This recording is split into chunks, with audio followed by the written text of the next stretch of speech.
Hi, and welcome to Investment Banking University. This is our presentation, How to Become an Investment Banker, and we're going to be discussing the How to Become an Investment Banker methodology developed by Investment Banking University. So first, you're going to want to clarify whether you would like to work on the sell side for a few years or pursue a career in investment banking. The skills that you need to get started in investment banking are different than those that you will need to have a long and successful career in investment banking. The role changes from one that is research, financial modeling, and valuation based into one focused on origination and facilitating the M&A process.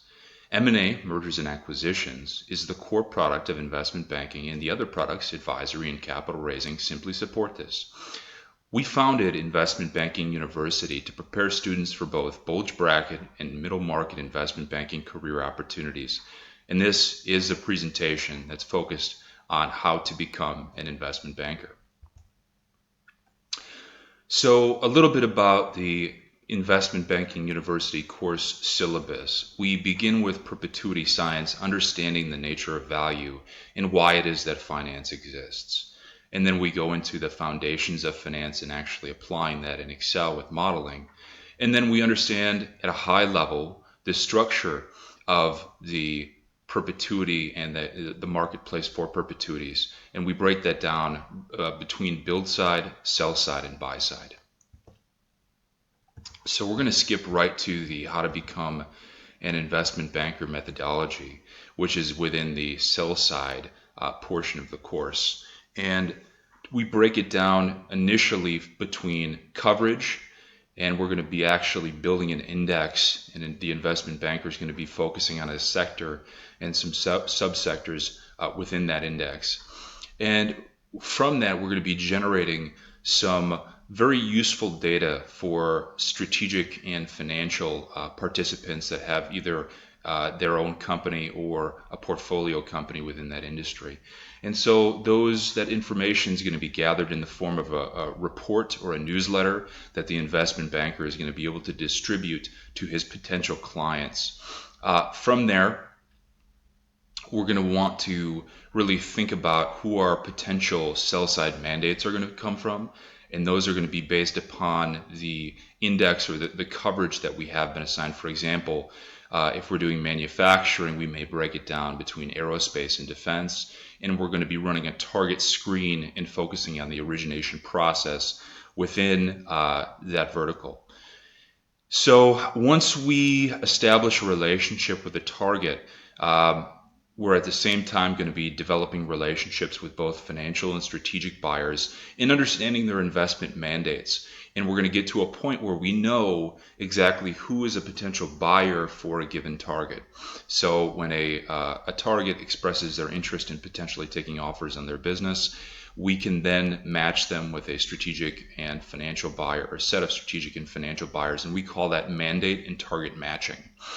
From there, as we reach out to the strategic or financial buyer and just at a high level discuss the opportunity, we're going to be able to very quickly structure a deal at a high level. Is this going to be a majority buyout, a minority buyout?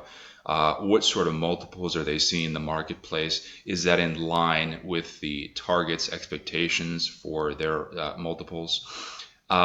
From there, we can coordinate a buyer-seller meeting. Typically, this is going to be over the phone first, and then they're going to fly into whatever state and city and actually meet with the seller. As we get through the process a little bit further and we get to the actual financial statements from the target, providing that we've won the mandate, we're going to be able to calculate adjusted EBITDA, and this is going to be able to help us price the valuation of the company.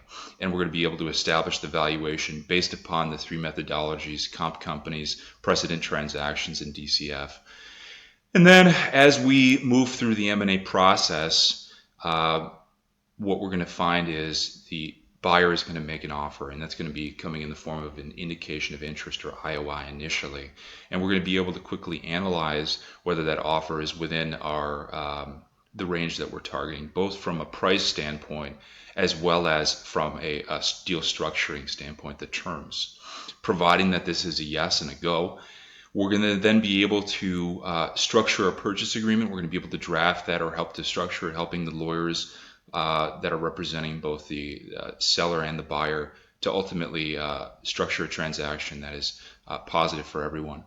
And then as we continue to move through the process, we're going to help set up the data room. And then finally, providing that everything checks out, we're going to be making sure that we're on the flow of funds document in the closings to make sure we get paid. So that at a high level is how to become an investment banker methodology. I know that we didn't really talk much about financial modeling and valuation, but in truth, you actually see where that plays a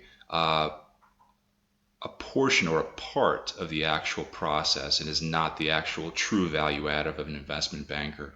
The true value added as an investment banker at a higher level comes from coverage, target screen and origination, and mandate and target matching. And then you obviously help out in the deal structuring and formulating logistics between the buyer and seller and actually arriving at a valuation. So that is the Investment Banking University methodology, and you can learn more and get the free book, Investment Banking, M&A Origination, Execution, Financial Modeling, and Valuation at investmentbankingu.com.